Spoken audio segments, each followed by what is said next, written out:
In the annals of ancient history, Isocrates emerges as a luminary, an Athenian rhetorician whose eloquence and influence are etched in the tapestry of time. This remarkable figure stood as one of the foremost orators of his era, despite a unique choice to pen speeches rather than deliver them in person. Born in Athens 5 years prior to the commencement of the Peloponnesian War, Isocrates' early years were inevitably shaped by the turmoil of conflict. Yet, nestled in his family's affluence, he found a buffer against the hardships that often beset Athenian citizens.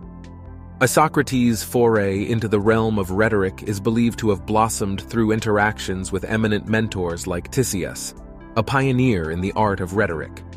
His path also crossed with notable sophists such as Prodicus of Ceos and Gorgias, alongside the oligarch Theramenes, a convergence that likely molded his nascent civic convictions. Notably, Isocrates tied the knot with Plethane, the offspring of another sophist, Hippias. The thread of his family's legacy continued through the adoption of Ephorus, Plethane's son, from a prior marriage. The crucible of the Peloponnesian War unveiled a temporary occupation for Isocrates, that of a logographos, a speechwriter. Eminent in the classical Athenian legal milieu, it was customary for the well-off to employ specialists to draft their speeches. Here, the fissures of societal privilege were exposed, where wealthier citizens gained an edge over their less affluent counterparts. Engaging the most skilled, albeit exorbitant logographos, undoubtedly furnished a more persuasive courtroom discourse. Yet, it is not through this avenue that Isocrates' renown flourished. Instead, he directed his efforts toward imparting wisdom through speeches, a role he viewed as a teacher of rhetoric, or as he preferred to term it, philosophy. In 390 BCE, he took a seminal step by establishing a school. His teachings led to clashes with towering figures in Greek philosophy, including Plato and later Aristotle. Isocrates rationalized this vocational shift as a means to recoup his post-war financial losses. His immersion in Athenian civic affairs proved profound, culminating in a considerable fortune that positioned him among the 1,200 wealthiest Athenians. Armed with this wealth, he invested in the Athenian navy, an act that earned him the esteemed title of Triarch.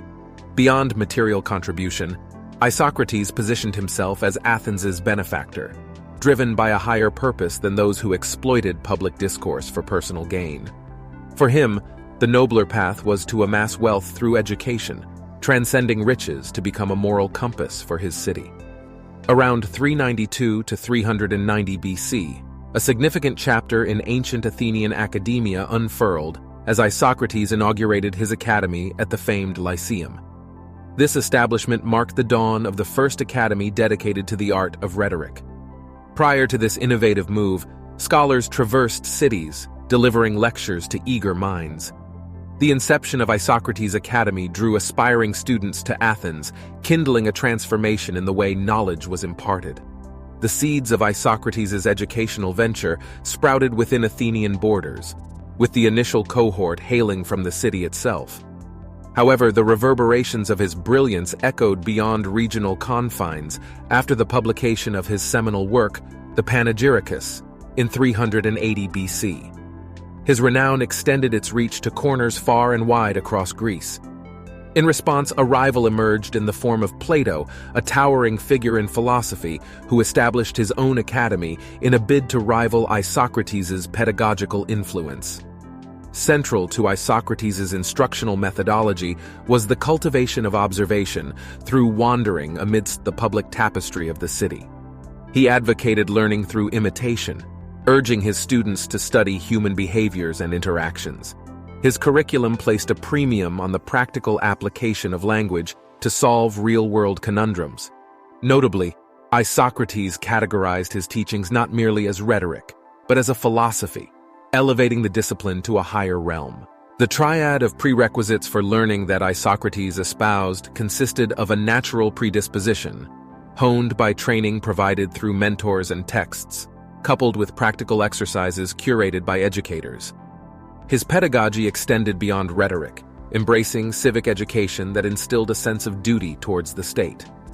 This academy, which flourished for over half a century, sowed the seeds of what we now recognize as the bedrock of liberal arts education, encompassing oratory, composition, history, citizenship, culture, and ethics.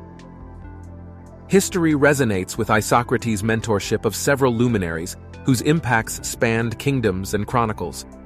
From the realm of royalty, Nicocles, the king of Salamis, bore witness to Isocrates' influence, their connection fostering a bond that stretched across generations through Nicocles' father, Ephorus, former ruler of a Cypriot city. In the annals of Athens, the names of Athenian General Timotheus, along with orators Hyperides, Dortian, and Isaeus, stand as testament to Isocrates' pedagogical prowess. Furthermore, he kindled the flames of inspiration for eminent historians including Theopompus and Ephorus of Cyme. Isocrates' engagement with the broader Hellenic sphere predominantly took shape through the written word. His deliberate detachment from the prevailing oratory trends granted him the vantage point to dissect weighty political issues, particularly Athens' hegemony over the Greek city-states. His writings mirrored his aspirations for Greek unity, a collective stance against the looming shadow of the Achaemenid Empire, underscoring the necessity of astute leadership. Despite a relatively modest place in contemporary philosophical discourse, Isocrates' influence reverberates through the corridors of time. Some modern scholars posit that his impact reached even the likes of Cicero, a luminary in rhetoric whose works remain subject to extensive scrutiny. Isocrates' stature as a political writer endured across epochs, from antiquity to the Renaissance. Cicero himself acknowledged Isocrates as the preeminent rhetorician of their era, a tutor whose legacy resounds through the ages.